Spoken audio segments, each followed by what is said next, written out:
Usihlalo wePremier Soccer League kanye ne-Orlando Pirates, uDr Ivan Khoza, udlulisa amazwi enduduzo okulandela ukudlula emhlabeni okuthusayo komdlalo weMamelodi Sundowns neBafana Bafana uJayden Adams.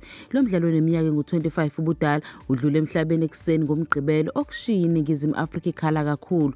Ukushona kwakhe kuza nje emva kwenyanga eyodwa kusukela aqala ukudlalela iqembu lesizwe kwindebe yomhlaba yeFIFA emidlalweni bebhene neMexico, yize ayedabukile ngokushonelwa ngugogo wakhe. Ngaphambi komdlalo weqembu bebhene neZeshe, u-Adams waqhubeka nokudlala kuyona yonke imidlalo emithathu yaseNingizimu Afrika. Izindaba ebezingalindelwe zokudlula kwakhe emhlabeni ngomgqibelo zidala ukudluliswa okukhulu kwemiyalezo yokuhlonishwa kwakhe kulo lonke lakuleli.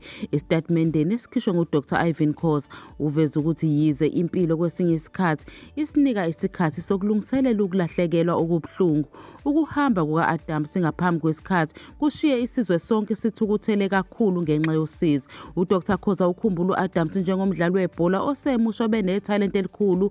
Waphawula ukuthi ikhono lakhe, ukuzithoba nokuzinikela kwakhe kwenze wathola ukunconywa yizwe lonke. Uphawula ukuthi lo mdlali uvelele ngokushesha ebholeni lakuleli nokuthi esikhathini esifishane u-Adams ushiye isikhala esiyohlala njalo sikhunjulwa unomphela ebholeni laseNingizimu Afrika. Esevala umyalezo wakhe, usihlalo we-PSL udlulisa amazwi akhe enduduzo asuke ekujuleni kwenhliziyo emndenini wakwa-Adams kanye nasemphakathini obanzwe eMamelodi Sundowns, efisela umphefumulo wakhe ukuphumula ngokuthula.